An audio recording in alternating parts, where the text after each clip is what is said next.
Boleh tahu apa yang menjadi motivasi Pak Bima pada waktu itu sehingga kemudian mencalonkan diri sebagai calon bupati Rotendao?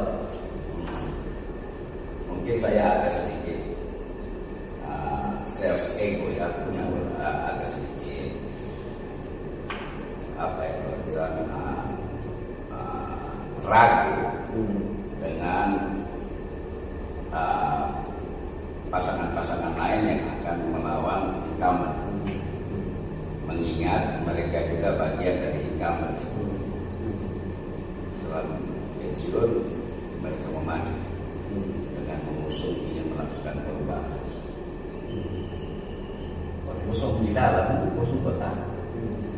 Kenapa tuh pensiun terus baju mau maju perubahan? Kenapa kosong tidak perubahan masih di dalam? Jadi pertanyaan toh, artinya kalau memang kepala daerah buat salah ya kosong sebagai pejabat yang punya sikap. Kalau resikonya nonjak ya nonjak, tapi tidak mungkin kejatuh. Kan melawan atasan bukan melawan secara harfiah pun tidak, tetapi menentang kebijakan-kebijakan yang merugikan masyarakat.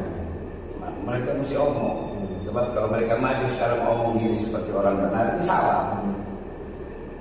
Kita di Rote ini bukan Jakarta kebanyakan orang, sedikit satu kenal satu. Jadi sepak terjangnya, jejak rekamnya kan terbaca. Oleh sebab itu saya memberanikan diri untuk maju. Tidak berpikir menang, tapi berpikir memberi warna baru lah. Sehingga permainan pilkadanya lebih menarik karena ada pasangan baru, kombinasi dari swasta dan mantan birokrat. Wakil ini Bapak Ernest kan sudah dikenal di Rote sebagai pejabat yang punya wibawanya masih ada, marwah dia masih ada, dan dia tadi kan tidak dikenal dalam birokrasi itu, sehingga Beta tidak punya beban untuk hantam ini birokrasi itu. Tentu didukung dengan wakil yang tahu kesalahan di birokrasi. Sehingga itu satu menunjang satu dalam banyak hal. Itu makanya kita bilang main saja belum masalah menang itu. Karena yang akan menentukan siapa menang kalah itu masyarakat yang kira-kira begitu.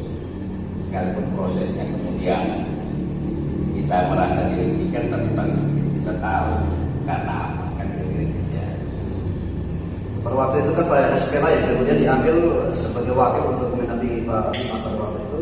Kira-kira menurut Pak Bima, sosok seorang Ernest Pela di mata Pak Bima itu seperti apa?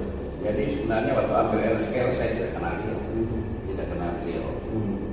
Jadi waktu sepupu-sepupu kumpul tanya, Kak mau ambil wakil dari siapa? Terus Beta bilang, kok kita kenal orang Rote ini?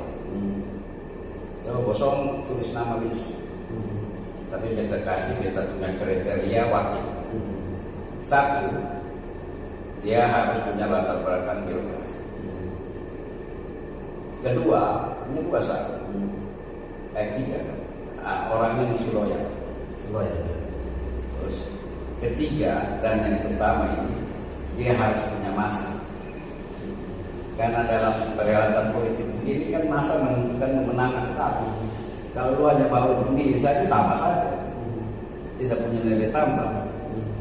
Misalnya ambil Yerisula plus apa? Kalau hanya Yerisula bawa dia punya diri, tidak ada untuk sekalipun hebat, punya loyal, orang birokrat atau pintar apa enggak itu.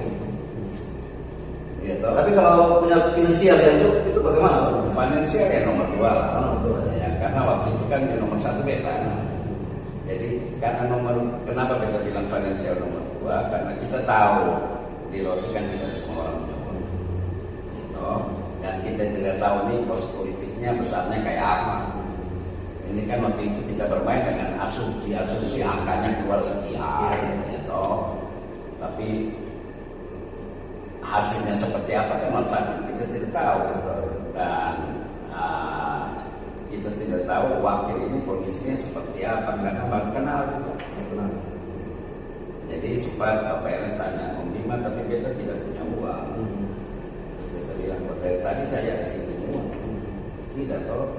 Saya butuh intinya saat Bapak siap tidak dengan intinya. Kalau itu siap kan sudah itu. Berarti terkait dengan kos politik yang harus disiapkan tidak ada bicara sampai situ Pak Bima.